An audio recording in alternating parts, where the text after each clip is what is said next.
My name is Emma. I was once a naive girl who believed in fairy tales.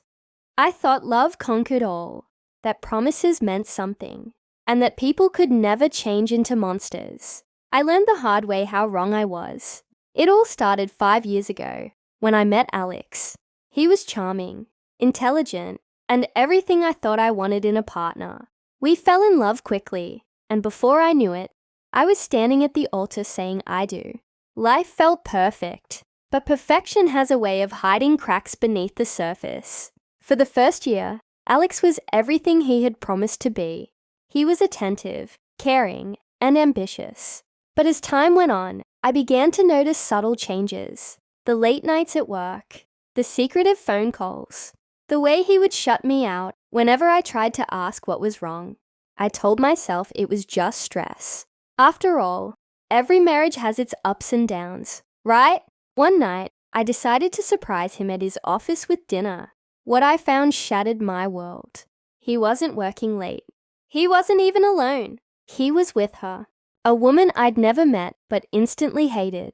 They were laughing, whispering, completely oblivious to my presence until I dropped the dinner bag I'd brought. The sound of it hitting the floor was like a thunderclap in the silence that followed. They both turned to look at me, and in that moment, I realized the truth. I had been replaced. The confrontation that followed was nothing short of explosive. Alex didn't deny the affair. He didn't even apologize. Instead, he accused me of being too clingy and unreasonable, as if his betrayal was somehow my fault. I remember standing there, feeling a mixture of rage and heartbreak so intense, it was almost paralyzing. I walked out that night, my heart broken, but my resolve stronger than ever. The next few weeks were a blur of pain and self-doubt. Friends tried to comfort me, telling me I'd be better off without him. But they didn't understand. It wasn't just about the betrayal. It was about the years I'd invested, the dreams we'd built together, and the future he had so casually thrown away. I couldn't let him get away with it. He had destroyed my world, and I was going to make him regret it. I started planning my revenge. It wasn't going to be quick, and it wasn't going to be easy, but I was determined to hit him where it hurt the most. Alex's greatest pride was his reputation. He was a rising star in the corporate world, known for his charm and integrity.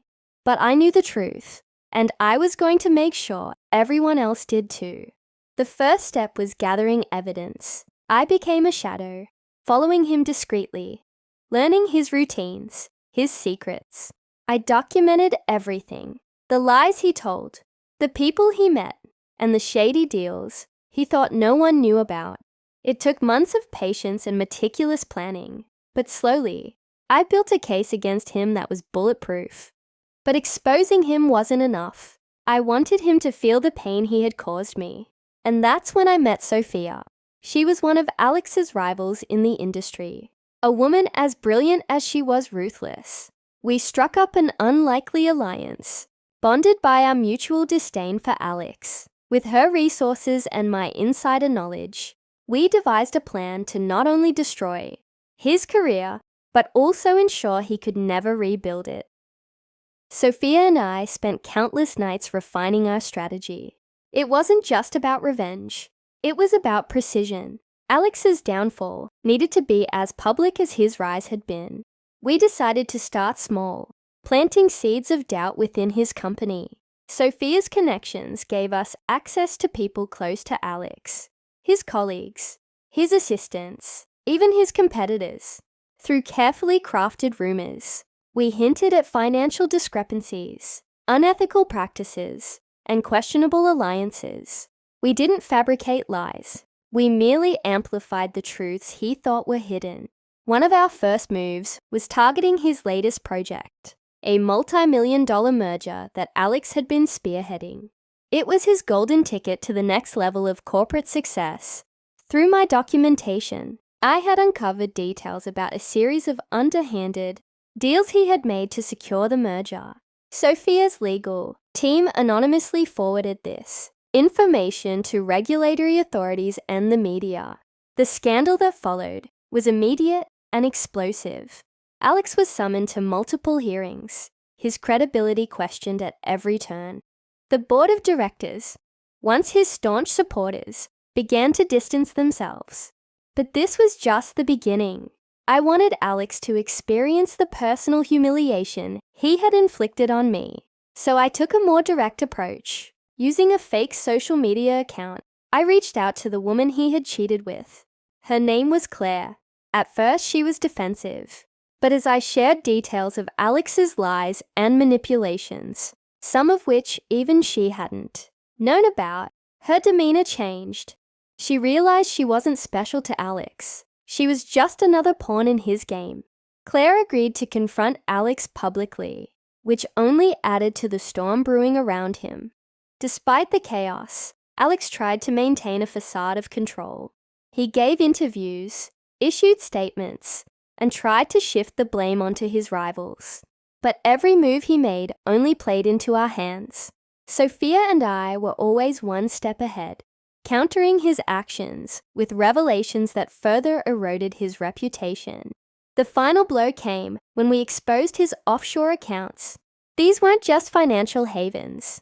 They were evidence of embezzlement on a massive scale. The authorities froze his assets, and his company suspended him indefinitely. Alex's perfect life was unraveling, and there was nothing he could do to stop it. As I watched the news coverage of his downfall, I felt a mix of emotions. Satisfaction, yes, but also a strange emptiness. Revenge had been my driving force for so long, and now that it was complete, I wasn't sure what came next. But one thing was certain, I had reclaimed my power. Alex had underestimated me, and it had cost him everything. In the aftermath of Alex's public disgrace, the silence in my life was deafening. For months, revenge had been my fuel, keeping me focused, giving me purpose. Now, with his career in ruins and his reputation shattered, I found myself staring into the void of what came next. Alex, on the other hand, was drowning. The man who once held boardroom meetings with confidence and charm was now avoiding the media and fighting lawsuits. The world that had once admired him now turned its back. But for me, this wasn't over. There was still one loose end to tie up: Claire. Claire's public confrontation with Alex had been explosive, but she had remained in the shadows ever since. I decided to meet her, this time face to face. When I reached out, she hesitated, but eventually agreed. We met at a quiet cafe on the edge of town. She looked different than I had expected, more vulnerable, less confident. "Why did you want to meet?" she asked, her voice a mixture of curiosity and caution. "Closure," I replied honestly. For both of us, our conversation was raw and unfiltered. We shared our stories, our pain, and our regrets. Claire wasn't the enemy I had built her up to be. She was another victim of Alex's lies, just like me. By the end of our meeting, we had forged an unspoken understanding. She agreed to testify against Alex in his upcoming court cases, sealing his fate even further. Meanwhile, Sophia's part in the plan had reached its conclusion. With Alex out of the picture, she gained a significant edge in the corporate world. She thanked me for my partnership and offered her help should I ever need it again. It was strange. Our alliance had been built on mutual hatred, yet I couldn't deny the respect I had for her. As Alex's trials began, I attended the hearings, sitting quietly at the back of the courtroom. Watching him squirm under the weight of evidence was satisfying. But I realized something important. I didn't need his downfall to validate my worth. I had already won. The Emma who had walked into his office with dinner that fateful night was gone. In her place stood a woman who had rebuilt herself from the ashes of betrayal. When the verdict was finally announced, guilty on all counts, I felt a wave of relief. Not for Alex, but for myself. The chapter was finally closed. With Alex's sentencing behind me, I began to piece together a new life. One without the shadows of betrayal looming over me. For the first time in years, I felt a sense of freedom, a lightness that came from letting go of the past. But rebuilding wasn't as simple as I had hoped. The scars of what had happened ran deep. Trust, once broken, doesn't mend easily. I found myself questioning the motives of those around me, wondering if I'd ever be able to open my heart again. But I was determined to try. I started with small steps. Therapy became a safe space where I could unpack my pain and rediscover who I was outside of my marriage. I also threw myself into work, channeling my energy into projects that reignited my passion and reminded me of my capabilities. Slowly but surely, the pieces of my shattered self began to fit together again. One unexpected source of strength came from Claire. Despite our complicated history, we had formed a bond through our shared experience. She became a friend, someone who understood my pain in a way few others could. Together, we found solace in building each other up, turning our collective pain into something empowering. Sophia, too, remained a constant presence. Her ruthless drive and unwavering confidence were qualities I admired, and she pushed me to pursue opportunities I would have otherwise dismissed. With her encouragement, I took on a new role that challenged me in ways I hadn't anticipated. It was daunting, but it was also exhilarating. As months turned into years, the life I had once envisioned with Alex became a distant memory. In its place was a future I had built on my own terms. I traveled, met new people, and rediscovered the joy of living for myself. And while the scars of the past never fully faded, they became a testament to my resilience. One day, as I stood at the edge of a cliff overlooking the ocean, I felt a sense of peace I hadn't known in years. The waves crashed below, a reminder of the chaos I had survived. But above me, the sky stretched endlessly, filled with possibilities. I closed my eyes and took a deep breath, letting the past drift away with the tide. I was no longer the woman defined by betrayal and revenge. I was Emma, and my story was just beginning. With my past behind me, I decided it was time to embrace new horizons. Life had given me a second chance, and I was determined to make the most of it. I started with a project that had always been close to my heart, writing. Sharing my story became a way to inspire others, to show them that resilience isn't just a word, it's a way of life. My first book, a fictionalized version of my journey, became an unexpected success. Readers from all walks of life reached out, sharing their own stories of betrayal, survival, and healing. It was humbling and empowering, knowing that my words had touched so many lives. For the first time, I felt a sense of purpose that was entirely my own. As I traveled for book signings and speaking engagements, I met incredible people who reminded me of the beauty and resilience of the human spirit. Among them was a man named Daniel. He was a fellow author, kind and grounded, with a quiet strength that drew me in. We started as friends, bonding over our shared love of storytelling. But as time went on, our connection deepened into something neither of us had expected. With Daniel, I found a love that was patient and genuine.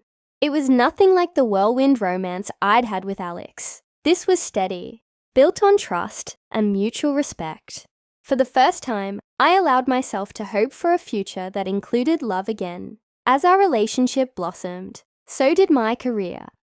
I launched a foundation to support individuals recovering from betrayal and abuse, providing resources and a safe space to heal. It became my passion project, a way to give back and ensure that no one had to face their struggles alone. Looking back, I realized that my journey had been about more than just revenge. It was about reclaiming my power, finding my voice, and building a life that was authentically mine.